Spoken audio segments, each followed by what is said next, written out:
Yo, what's up, Black Naruto, Shadow Hokage, and everybody else in the Legend family? The best What If YouTuber is back with another banger. Today we got What If Naruto was the strongest Shinigami Part 14. Now listen, if you guys like the video and you want more of this intense, perfectly written, straight heat content, go ahead and hit that like button. The like goal, we going for it. We going for it at least 8 likes. But what I really want to see, I want to see like 10 likes, 15 likes on this video. Hit that subscribe button while you do it. Here, I'll give y'all 5 seconds. I'll wait. Alright, now that y'all did what I damn near had to beg y'all to do, sit back, relax, grab some snacks. And with that out of the way, let's get into this intro so we can start this What If.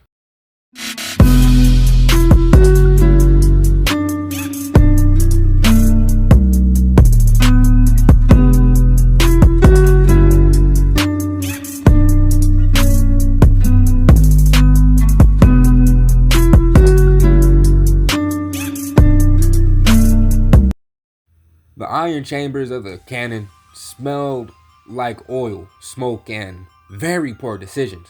Ichigo Kurosaki knew this because he was currently wedged shoulder to shoulder with Chad and Genryūsai, with Orihime pressed awkwardly against his back. Ishida crushed against the curved inner wall with an expression of refined suffering, and a small black cat perched unbothered on the very tip of the cannon's interior rim. There was absolutely no dignity left in the situation. Ganju's elbow dug into Ichigo's ribs. Chad's massive frame barely fit at all, forcing everyone inward another inch. Orihime apologized every few seconds for no reason. Iryu's glasses were slightly crooked, and Yoruichi, still in her cat form, looked mildly entertained. Ichigo's eyes twitched. "Why?" he asked slowly, trying not to hyperventilate. "Why are we doing this again?" Outside the cannon, the confident voice of Kukaku Shiba rang out, full of pride and absolute recklessness. "It's simple, really," Kukaku declared, hands planted on her hips as wind tugged at her clothes. "You can't get in through the main gate, so you'll have to go over it." Ichigo strained to turn his head toward the opening of the cannon, though all he could see was sky framed by thick iron. Over it? Over it? How? "This bad boy," Kukaku interrupted, patting the side of the cannon affectionately, "has the ability to penetrate the Shakonmaku barrier. It'll blast you straight through, bypass the defenses of the Seireitei entirely." A heavy silence fell inside the cannon. Iryu adjusted his glasses with the limited space he had. "Penetrate the barrier."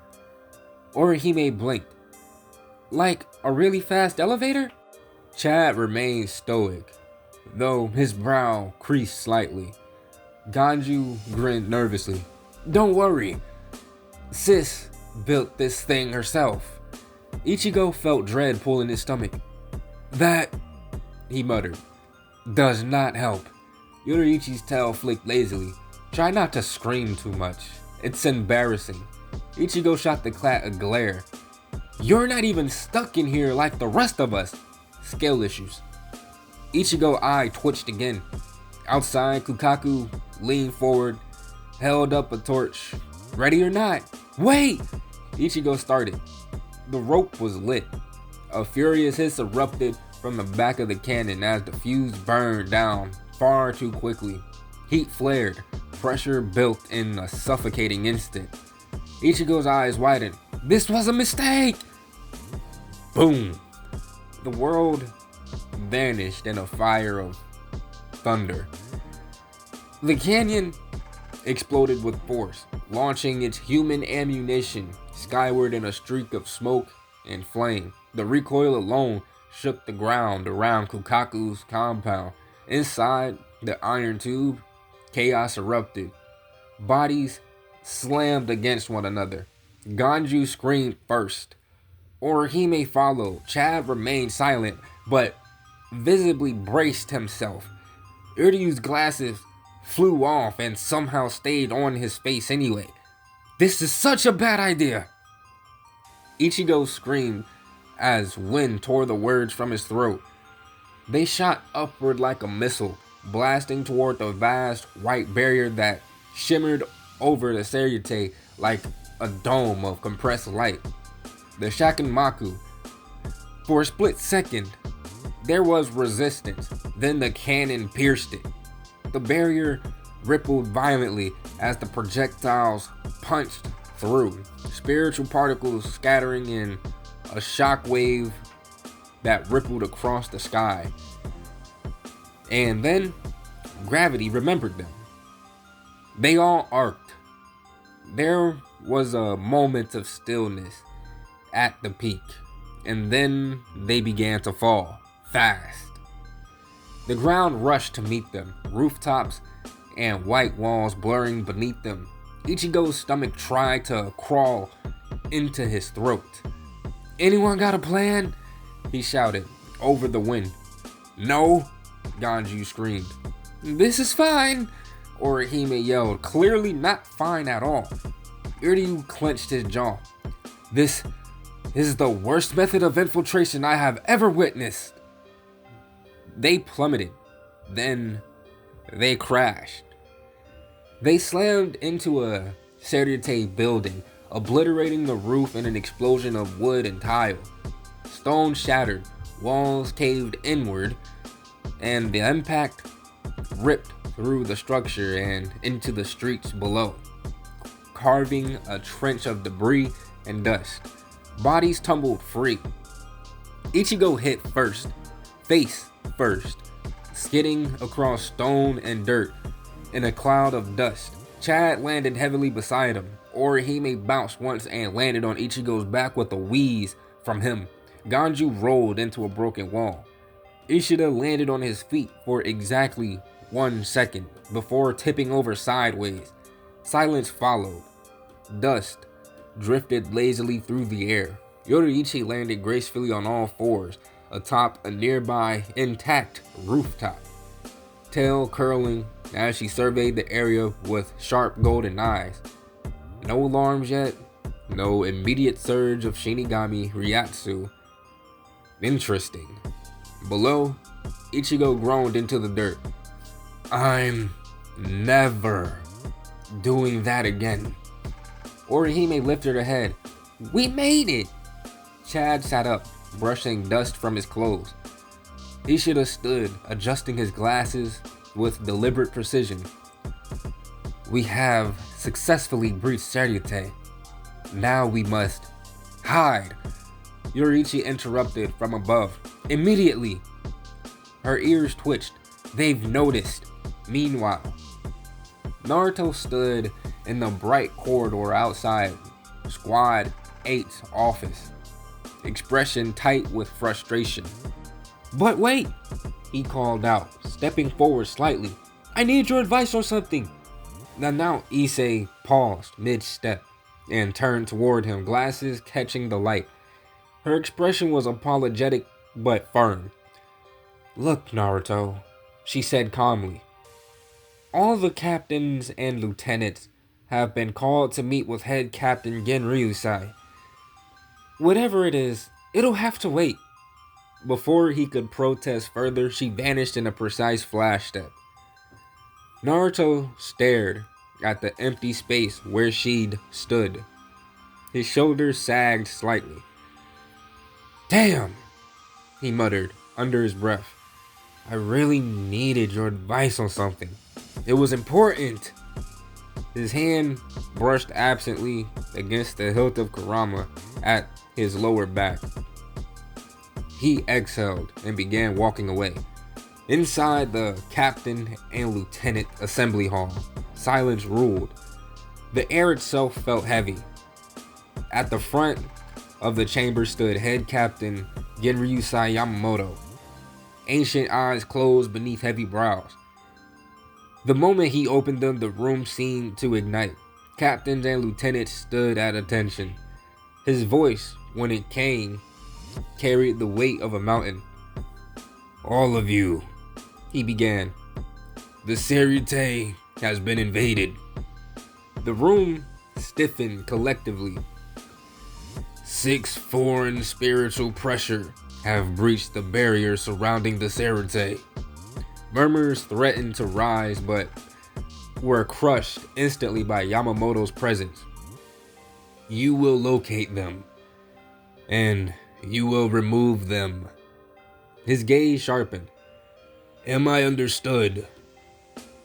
A unique, unified chorus answered him. "Yes, Head Captain."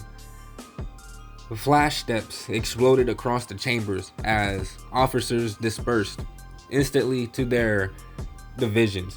Back with Naruto, he stood among Squad 8 as Nanao relayed the order, voice clear and controlled. 6 intruders have breached the Shakonmaku. All divisions are to mobilize and apprehend. Naruto's jaw tightened. 6. His mind calculated instantly. Ichigo, the Quincy, the big one, the girl, the cat. His eye twitched. They found another way in. And of all times, now. He had needed advice. Something important. Something that required clarity and maybe courage. And now, delayed because of impulsive idiots with more determination than sense. Before Nanao finished speaking, Naruto was already moving. His black shahakusho fluttered as he stepped through the doorway, the fabric catching the wind of his own speed. His right hand rested lightly on the handle of his zanpakuto, sheathed behind his back. His spiritual pressure hummed, not released, but sharpened, focused, annoyed as hell. "If I find you," Naruto said quietly to the empty corridor ahead, voice stripped of humor, "I'm gonna hurt you really bad." And he vanished in a flash step, reappearing atop a distant rooftop as the hunt began. Meanwhile, with Ichigo and the others, Yoruichi Shihoin dropped from the rooftop in a fluid arc, landing on all fours without a sound. Dust stirred lightly beneath her paws, golden eyes narrowing as her ears twitched toward the distant ripple of converging spiritual pressures. Before anyone could catch their breath or complain, she spoke.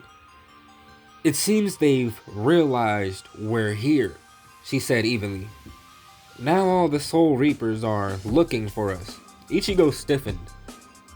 Around them, the Seireitei no longer felt quiet. It felt alert, like a sleeping beast that had just opened its eyes. "I'm going off on my own," Yoruichi continued. "You'll move better split up. Smaller targets, easier to fight in tight spaces." Her tail flicked once. "Don't get caught." And just like that, she vanished into the maze of rooftops. Ichigo turned his back toward the group, jaw set, ready to argue. But Ishida beat him to it. "We need to move, now," Ishida said sharply, adjusting his glasses as multiple spiritual signatures flared closer.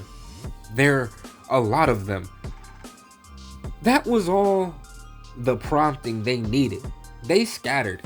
Ichigo and Ganju Shiba sprinted down one street. Chad veered off alone, heavy footsteps surprisingly controlled for someone his size. Orihime followed Ishida in the opposite direction, their path cutting through a narrower corridor of white stone buildings. The hunt had begun, with Ichigo and Ganju. The two ran side by side, sandals slapping against the smooth stone path of the Seireitei. Their shoulders nearly collided as they glared at one another mid-sprint. "Why did I have to get stuck with you?" Ichigo snapped. "I could say the same to you, boy," Ganju barked back. They shot past a cross-section without slowing. Seconds later, a patrol squad rushed across the next intersection, over close enough that Ichigo could hear the clatter of swords and the clipped urgency in their voices. "Fan out!" They couldn't have gotten that far. Ichigo grabbed the back of Ganju's shirt just before the next turn and yanked him sharply into a recessed doorway. "What?" Ganju started. "Shut up!" Ichigo hissed. Another squad thundered past their hiding spot, scanning rooftops and alleyways. One paused briefly, eyes narrowing, but moved on when no movements betrayed them. Ichigo exhaled slowly. The Seireitei wasn't like the Rukangai. It was structured, symmetrical. Every crossroad felt like a trap. Ganju glanced sideways. "You're not half bad at this." "Don't make me regret saving you," Ichigo muttered. But even as they resumed running, Ichigo felt it. A heavier pressure, not captain level, but discipline, and it was closing in. With Orihime and Ishida, their luck had ran out faster. They barely rounded a corner before a large figure dropped down in front of them, sandals cracking stone on impact. A heavy-set Soul Reaper adjusted his grip on his Zanpakuto, grinning smugly. "Well now, intruders, huh? You picked the wrong division's territory to land in." He puffed out his chest. "I'm the 10th seat of Squad 13. Orihime blinked politely. Ishida frowned. "I don't know why you're telling me this," Ishida said flatly. "I don't know what any of that means." The man roared and leapt forward, Zanpakuto shifting mid-swing into a massive hammer. It slammed into the ground where Ishida had stood. Stone exploded upward. Ishida was already gone. "Hirin-yaku!" He reappeared along a rooftop edge, bow forming in his hand in a shimmer of blue particles. "High leg fail!" A brilliant arrow screamed downward. The Soul Reaper swung his hammer, batting the arrow aside with surprising force. "It'll take more than that to beat me." Stone shifted nearby. The Soul Reaper's grin widened as his eyes flicked toward the crumbling wall where Orihime had taken cover. "I nearly forgot there were two of you." He launched himself towards her. Ishida's eyes widened. "You're fighting me," he said sharply. "Remember?" He vanished again. "Hirin-yaku!" Slicing the arrow with a faint crack. Arrows erupted from multiple angles in rapid succession, each fired with surgical precision. Blue streaks converged. Impact after impact forced the Soul Reaper backward. The hammer shattered under concentrated fire. A final arrow struck center mass and the man crashed into a wall, unconscious before he hit the ground. Silence fell. Ishida landed beside Orihime, both dissolving into particles. "Are you alright, Orihime?" She stepped out from hiding, brushing dust from her shirt. "Yes," she said softly, offering him a warm smile. "Thank you, Ishida." But even as relief settled for a brief second, more spiritual pressures flared nearby, stronger and closer. And somewhere across the rooftops of the Seireitei, the hunt continued. Meanwhile, with Chad, The white stone corridors of the Seireitei twisted endlessly before Chad. Their symmetry, both pristine and suffocating. Every turn looked like the last. Every wall gleamed with sterile authority. The air itself felt it felt weird to Chad. Chad didn't know where he was even going. He didn't know where he was supposed to go. All he knew was why he was here. Rukia Kuchiki was in prison, somewhere within this vast fortress city. She was their friend, and they had come to bring her home. That was enough.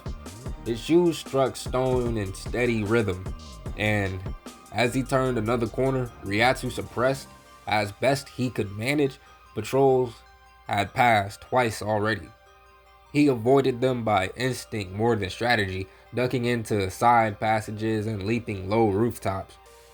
Then he turned once more, and the maze opened into calm. A courtyard, open sky above, a breeze stirred pale pink petals through the air. Chad slowed. He had unknowingly entered the sector of Squad 8. Directly ahead, seated casually before the wooden entrance of the division building, was a man in a straw hat and floral haori. He sat cross-legged, utterly at ease, holding a small sake cup in one hand, sake bottle beside him, and on the other side rested his twin Zanpakuto. Above, from an open window, a woman lazily scattered cherry blossom petals down over him. The soft rain of pink contrasting the quiet tension of the Seireitei already. Chad stopped completely. He didn't understand what he was looking at. Was this a trap? A mockery? Or was this man truly that unconcerned? The seated captain tilted his head slightly, as though he had known Chad was there long before he arrived. "Welcome to the sector of Squad 8, he said warmly. "I'm Captain Shunsui. Care for a drink?" It was only then Chad realized something deeply unsettling. He hadn't sensed him at all, not a flicker. Shunsui Kyōraku's spiritual pressure was completely veiled, not suppressed, hidden. Chad's eyes narrowed. Shunsui took a relaxed sip from his sake cup. "I see. Not much of a talker. That's fine. More for me." The sake bottle was set gently aside. Chad's right arm began to glow crimson and black, spiritual energy coiling and hardening over his limb. His stance lowered, feet planted firmly. Before he could move, Shunsui lazily lifted a hand. "I recommend you don't," he said. His twin blades slid into his palms with unhurried grace. "If you attack me, I'll have no choice but to take you down. If you're not going to sit and drink, then I suggest you leave quietly." The confidence in his voice was not arrogance, it was certainty. Chad studied him. Captain. That word alone carried weight. And if this was the level of power that governed the Seireitei, "I appreciate the advice," Chad said quietly, voice deep and steady. "But if I leave and do nothing, it will put my friends at a disadvantage later." He stepped forward and punched. The blast from his armored arm tore across the courtyard, cracking stone beneath its pressure. Shunsui sighed. The captain didn't stand. He simply drew one blade and flicked it outward. The attack was redirected as though It were nothing more than an inconvenient breeze. It tore into a distant wall, exploding masonry into dust. Well now, Shunsui murmured. I suppose it's my turn. Chad's eyes widened. The spiritual pressure changed. It was no longer hidden. It was vast, oppressive, like standing beneath an ocean. He didn't see the movement. One moment, he was bracing himself, the next, black. Meanwhile, with Naruto, across another district of Seireitei, two figures sprinted desperately along the rooftops. Orihime struggled to keep pace, while Ishida scanned the horizon for incoming threats. They didn't see him descend. They didn't sense him arrive. Naruto Uzumaki landed between them without a sound. This makes 2 of 6, he said calmly. The words froze him in place. When had he gotten there? In one seamless motion, Naruto grabbed Orihime's wrist. His left leg snapped out in a precise kick, sending Ishida hurling backward into a stone wall with bone-rattling force. Dust burst outward. Naruto's short-bladed Zanpakuto flashed from the sheath as his lower back. He swung toward Orihime's throat. She couldn't react, couldn't think. Her eyes squeezed shut. The blade stopped, a breath away. Naruto studied her expression. Fear, not resolve. He pulled back instantly and wrapped an arm around her waist, flash stepping to a nearby rooftop. Orihime blinked in shock. As he released her, she stumbled back, cheeks faintly flushed, heart racing from both terror and the sudden closeness. You're not a fighter, Naruto said evenly. Your support. He turned away. I'll leave you here. Please, don't interfere. Before she could respond, he vanished. Naruto reappeared before Ishida, just as the Quincy regained his footing. Blue particles gathered in Ishida's palm, forming the Halic Bogan. You're the Quincy, Naruto observed. Indeed I am, Ishida replied coolly. Your point? Naruto began pacing slowly, studying him. The sharp gaze, the pride, the quiet intelligence. It reminded him of someone. I see now, Naruto murmured. They moved at the same instant. Ishida blurred with Hiranyaku, firing a Halic field in rapid succession. Naruto sliced the first arrow cleanly in half, without breaking stride. Another arrow, and then another. Ishida shifted angles mid-movement, appearing on Naruto's blind side and releasing 3 more in perfect timing. Naruto twisted mid-flash step, dodging the first, catching the second one from the air, and cutting the third apart as he landed lightly. This kid's got good battle IQ, Naruto admitted quietly. Distract, surround. The air shimmered. Naruto looked up. Hundreds of blue arrows hovered around him, suspended in a deadly sphere. Your speed is impressive, Ishida said confidently, but not enough. Hiranyaku. The arrows converged. Naruto smiled faintly. Bakudo number 81. Danku. A barrier materialized instantly before him, intercepting the frontal barrage. Naruto flash stepped out from behind it, at the same moment avoiding the rear assault. The arrows collided with the barrier in a blinding cascade of light, dust, erupting skyward. Ishida focused on the explosion. He didn't notice Naruto appear beside him. Oh, Naruto said casually. I forgot to introduce myself. He swung his blade. Sparks exploded as steel met steel. Naruto leapt backward, narrowing his eyes. Captain Kurotsuchi, why did you stop me? Standing between them was Mayuri Kurotsuchi. Face painted, grin unsettling. My, Naruto, Mayuri crooned. That was a remarkable display, but I cannot allow you to defeat the Quincy so quickly. His eyes gleamed with manic curiosity. I require samples. Naruto's expression hardened slightly. Mayuri gestured lazily with his blade. I'll take it from here. You may attend to the others. Naruto glanced once at Ishida, then vanished, leaving the Quincy alone with the scientist whose smile promised something far worse than defeat. But guys, I'm going to end it off right here. If you guys enjoyed the video, make sure you hit that like button, subscribe while you're at it. Remember, the like goal is 8, but I want to see 15. But without further ado, I'm out.